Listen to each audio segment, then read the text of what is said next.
Hello friends, இந்த video நம்ம என்ன பார்க்க போகிறோம்னா இல்லஸ்ட்ரேட்டரோட ஸ்மால் இன்டர்ஃபேஸை வந்து எப்படி நம்ம பெருசாக்குறது அப்படின்றத பற்றி பார்ப்போம். அதுக்கு முன்னாடி நம்ம சேனலை சப்ஸ்கிரைப் பண்ணாதவங்க சப்ஸ்கிரைப் பண்ணிக்கோங்க.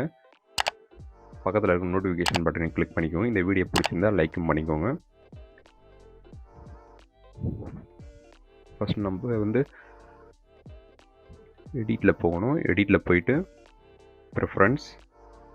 ப்ரிஃபரன்ஸில் போயிட்டு ஜென்ரல்னு ஒன்று இருக்கும். ஃபஸ்ட்லேயே அது ஜென்ரல் நீங்கள் கிளிக் பண்ணிங்கன்னா இந்த மாதிரி ஒரு இன்டர்ஃபேஸ் ஓப்பன் ஆகும். ப்ரிஃபரன்ஸ் அப்படின்ற ஒரு டேப் வந்து ஓப்பன் ஆகும். ஸோ அதில் வந்து ப்ரிஃபரன்ஸில் வந்து நம்ம இந்த ஸ்க்ரீனை மட்டும் நம்ம யூசர் இன்டர்ஃபேஸ் மட்டும் பெருசாக்கிறதுக்கு வந்து டேரெக்டாக யூசர் இன்டர்ஃபேஸில் கிளிக் பண்ணிக்கோங்க. இதில் கிளிக் பண்ணிக்கிட்டு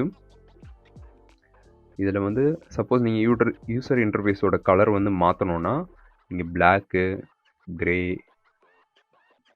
மீடியம் லைட்டு, ஒயிட்டு நீங்கள் எந்த கலரில் வேணுமோ மாற்றிக்கலாம்.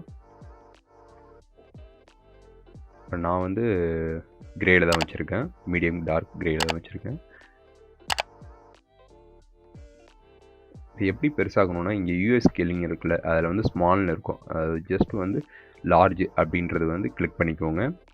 கிளிக் பண்ணிக்கிட்டிங்கன்னா இங்கேயே உங்களுக்கு காட்டும். இங்கே ஸ்மாலை கிளிக் பண்ணிங்கன்னா இங்கே சின்னதாக காட்டும். இங்கே லார்ஜ் கிளிக் பண்ணிங்கன்னா இங்கே பெருசாக காட்டும். இங்கே வந்து டுகெதர் அப்படின்றது வந்து செலக்ட் பண்ணிக்கோங்க. செலக்ட் பண்ணிக்கிட்டு ஓகேன்னு ப்ரெஸ் பண்ணிடுங்க.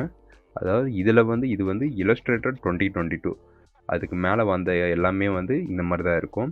இல்லஸ்ட்ரேட்டர் 20 கீழே இருக்கிறது எல்லாமே வந்து கொஞ்சம் இந்த இன்டர்ஃபேஸ் வந்து கொஞ்சம் டிஃப்ரெண்ட்டாக இருக்கும். அது நீங்கள் எதை யூஸ் பண்ணுறீங்களோ அதை பொறுத்து கொஞ்சம் டிஃப்ரெண்ட்டாக இருக்கும். ஓகே, இது வந்து லார்ஜ் வச்சுட்டு இங்கே பிக் ஸ்க்ரீன் காட்டுது. இப்போ ஓகே கொடுத்துக்கோங்க. ஓகே கொடுத்துட்டு இதை ஓகே கொடுத்தீங்கன்னா இல்லஸ்ட்ரேட்டர் வந்து திரும்ப க்ளோஸ் ஆகிட்டு திரும்ப ஓப்பன் ஆகும். சப்போஸ் வந்து ஒரு சில பேருக்கு ஓப்பன் ஆகாது. ஓப்பன் ஆகலைன்னா இதை ஓகே கொடுத்துட்டு நீங்களே ஓப்பன் பண்ணி பாருங்கள். அது வந்து பிக் ஸ்க்ரீனாக இருக்கும். அவ்வளோதாங்க. இப்போ வந்து நீங்கள் ஒர்க் பண்ணுற நீங்கள் என்ன வேணுமோ ஒர்க் பண்ணிக்கலாம் இப்போ.